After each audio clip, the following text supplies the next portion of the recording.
નમસ્કાર મિત્રો, આજના સુપરફાસ્ટ સમાચારોમાં તમારું સ્વાગત છે. મિત્રો, ચેનલ પર નવા છો તો ખાસ મિત્રો ચેનલને સબસ્ક્રાઇબ કરી લેજો. મિત્રો, સૌપ્રથમ સમાચારની વાત કરવામાં આવે તો અંબાલાલ પટેલની નવી આગાહી.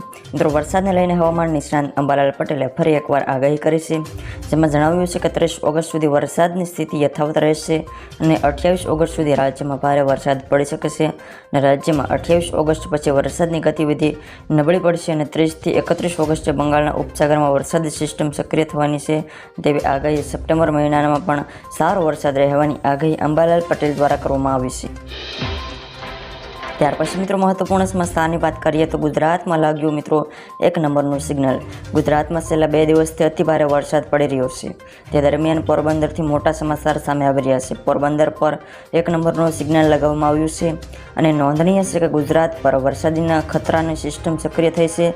તેથી સમુદ્રમાં ભારે વરસાદ અને તોફાની પવનની આગાહીને લઈને સિગ્નલ લગાવવામાં આવ્યું છે અને 1 નંબરનું સિગ્નલ માછીમારોને બંદર તરફ આવતા સૂચના આપે છે અને માછીમારોને દરિયો ન ખેડવાની પણ સૂચના હવામાન વિભાગ દ્વારા કરવામાં આવી છે. ત્યાર પછી મિત્રો મહત્વપૂર્ણ સમાચારની વાત કરીએ તો રાશન કાર્ડ ધારકો આપે ધ્યાન. કેન્દ્ર સરકાર દ્વારા તમામ સરકારી ડોક્યુમેન્ટના ડેટાને સુરક્ષિત રાખવા માટે ઘણા બધા નિયમો અને કેવાયસી પ્રક્રિયાઓ બહાર પાડવામાં આવી છે.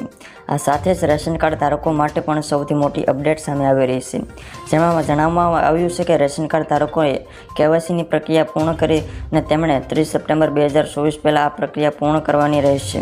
જો તમે કેવાયસી પ્રક્રિયા નહીં કરાવી હોય તો તમને નવી યોજનાનો લાભ નહીં મળે અને આ યોજનાની મળતી વિગતો અનુસાર રેશન કાર્ડ ધારકોને હવે ડબલ રાશન મળશે તેવું પણ માનવામાં આવી રહ્યું છે, પરંતુ હજી સુધી કોઈ સરકાર દ્વારા અંગે આ કોઈ પ્રક્રિયા પુષ્ટિ કરવામાં આવી નથી.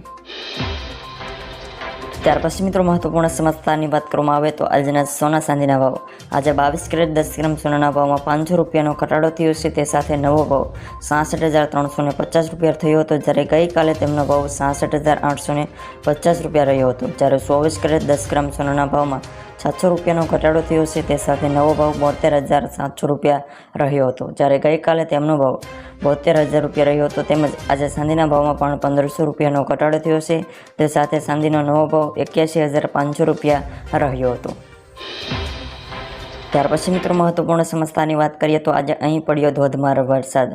મેઘરાજા ગુજરાત પર પોતાની મહેર વરસાવી રહ્યા છે અને ગુજરાતને ગઈકાલે રાત્રે 2 વાગ્યાથી સવારના 4 વાગ્યા સુધીમાં 127 તાલુકામાં વરસાદ નોંધાયો છે, જેમાં ગાંધીનગરના દહેગામમાં સૌથી વધુ વરસાદ 68 મીમી વરસાદ પડ્યો છે અને દાહોદના 4 ડેમો ઓવરફ્લો થયા છે અને રાજ્યમાં અનેક નદી નાળા છલકાયા છે. આજે સૌરાષ્ટ્ર અને કચ્છના કેટલાક જિલ્લામાં ઓરેન્જ એલર્ટ જારી કરવામાં આવ્યું છે. આણંદ, પંચમહાલ, ખેડામાં પણ સારો વરસાદ વરસી શકે છે.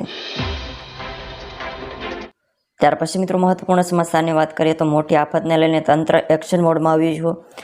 રાજ્યમાં ભારે વરસાદની સ્થિતિ છે, તેથી કેન્દ્રીય ગૃહમંત્રી અમિત શાહે મુખ્યમંત્રી ભૂપેન્દ્ર પટેલ સાથે ટેલિફોન ચર્ચા કરી અને વિગતો મેળવી હતી. વરસાદ પ્રતિભાત વિસ્તારોને સ્થિતિ, રાહત બચાવ કામગીરી સહિતના મુદ્દાઓ પર ચર્ચા કરવામાં આવી હતી.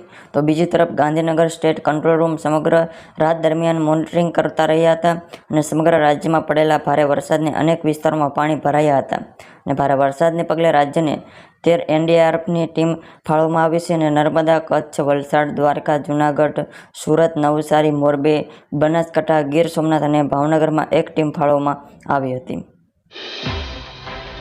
ત્યાર પછી મિત્રો મહત્વપૂર્ણ સમાચારની વાત કરીએ તો ખેડૂતોને ડીઝલ પર સબસિડી મળશે. બિહાર સરકારે ખેડૂતોને રાહત આપવા માટે ડીઝલ સબસિડી યોજના શરૂ કરી છે. આ યોજનાથી ખેડૂતોને સિંચાઈ માટે ડીઝલ પર ઓછા પૈસા ખર્ચ અને તેમનો પાક સારો થશે. તમારી જમીન નામે તમારે હોય તો ભાડા પર તમને આ યોજનાનો લાભ લઈ શકો છો અને ડીઝલ પંપસેટ દ્વારા પાકની સિંચાઈ માટેની ડીઝલ પર 75 રૂપિયા પ્રતિ લીટરના દરે પ્રતિ એકર 750 રૂપિયાની સબસિડી મેળવી શકો છો અને ખેડૂતો ભાઈઓ 30 ઓક્ટોબર 2024 સુધી આ યોજનાનો લાભ લઈ શકે છે. તો બસ મિત્રો, આ હતા આજના આપણા તાજા અને અગત્યના સમાચાર. રોજના સમાચારો જાણવા માટે ખાસ ચેનલને સબસ્ક્રાઇબ કરી લેજો. આભાર.